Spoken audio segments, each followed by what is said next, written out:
from Pacifica. This is Democracy Now! On this Earth Day. We're broadcasting from the University of Montana in Missoula. Robert Koenar, did he die of lung disease? Yes, sir. Jack Garrison, did he die of lung disease? Yes, sir. Bernie Hamilton, did he die of lung disease? Yes, sir, I believe so. Lewis Hoppe, did he die of lung disease? No, he drowned. And Michael McNair, did he die of mesothelioma? Yes, sir. And Lloyd Miller, did he die of It's lung been disease? called the nation's biggest environmental disaster. In the town of Libby, Montana, over the past half-century, hundreds of people have died, at least 1,200 have been sickened. They've all been exposed to asbestos for a mine owned and operated by W.R. Grace & Company. The firm knew from the time it bought the mine in the 60s why the people in Libby were dying. Now an environmental crimes trial against W.R. Grace is underway here in Missoula. We'll speak with two reporters covering the story and with Gayla Benefeld. She was one of the first residents in Libby to gain the story national attention. Both her parents died from asbestosis. She and her husband both have the disease. 30 members of her extended family have been affected. All that and more coming up.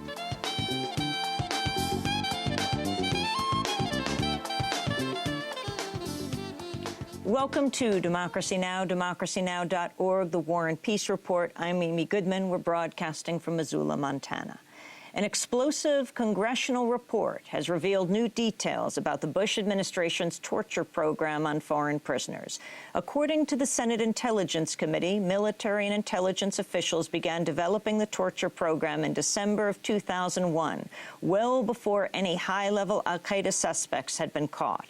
Bush administration officials have long maintained the so-called enhanced interrogation techniques were authorized only after standard questioning failed to yield intelligence. The report also shows the torture program was developed well before it received legal approval in the 2002 Justice Department memos declassified last week. The report singles out top Bush administration officials for the torture of U.S. prisoners, saying they, quote, solicited information on how to use aggressive techniques and redefine the law to create the appearance of their legality. The report also documents the role of the military psychologists James Mitchell and Bruce Jessen in developing the torture program. A memo written by Jessen in 2002 proposes creating what he calls, quote, an exploitation facility where prisoners would be subjected to a number of prescribed abuses, including physical violence, sleep deprivation, and waterboarding. Some of the techniques were based on torture used on American captives during the Korean War. Jessen proposed making the facility off-limits to outside observers, including the Red Cross. Soon after the memo, the suspected al-Qaeda operative Abu Zubaydah was sent to a CIA prison where he was subjected to intense torture. Zubaydah's attorneys have long contended that the Justice Department memos were written in part to retroactively authorize the techniques used against him. Several Army officials raised objections as the torture techniques were developed and taught. And in a development that traces back to the White House's drive for invading Iraq, one Army major complained the interrogations were being compromised by an insistence on establishing, quote, a link between al-Qaeda and Iraq. In a statement, Senate Intelligence Committee Chair Carl Levin said the new evidence provides a direct line from top Bush administration officials to abuses at prisons such as Abu Ghraib. Levin said, quote, senior officials sought out information on, were aware of, training in, and authorized the use of abusive interrogation techniques. They bear significant responsibility for creating the legal and operational framework for the abuses, unquote.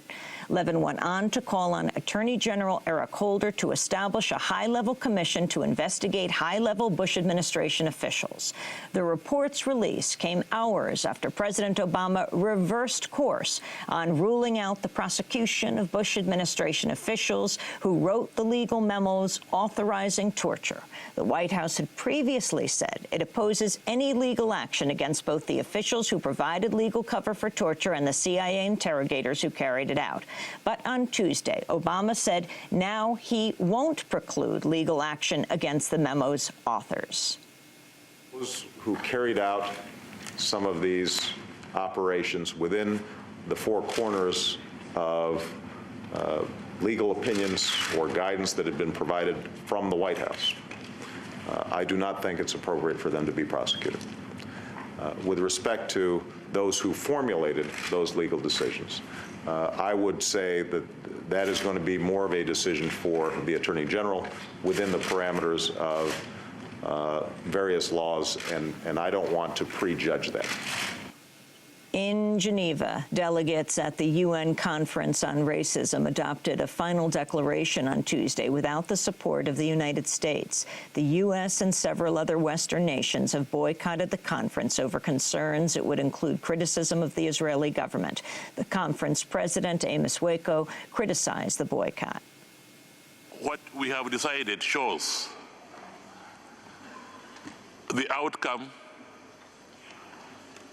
when you remain engaged in the process.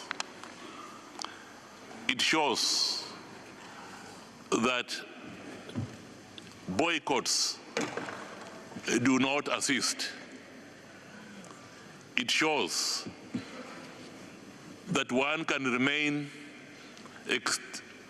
constructively engaged and reach a consensus.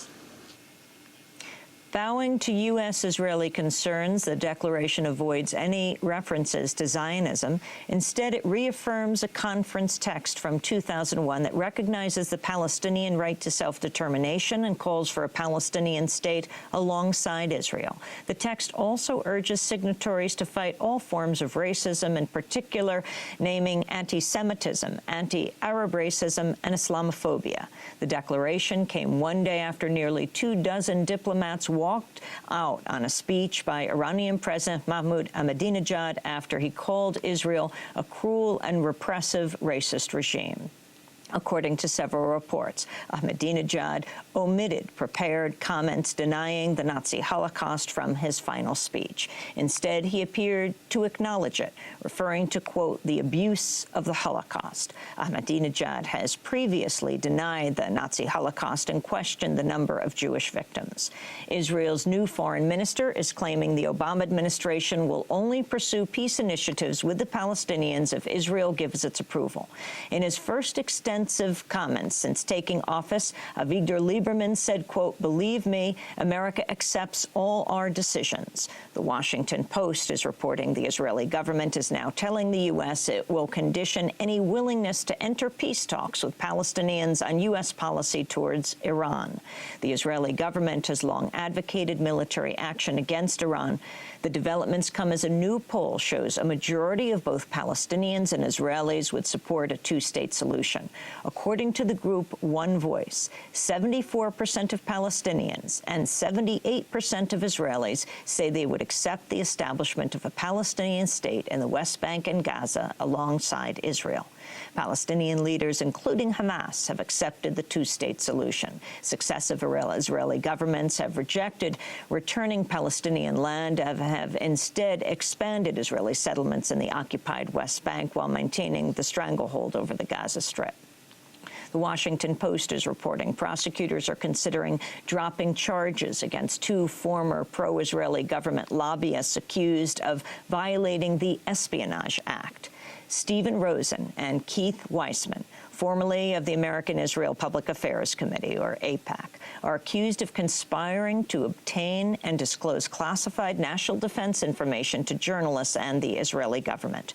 The review follows a series of court rulings that prosecutors say could hinder their prospects at winning a trial, including allowing the defense to use classified information and forcing the government to prove the accused knew they would be harming the United States.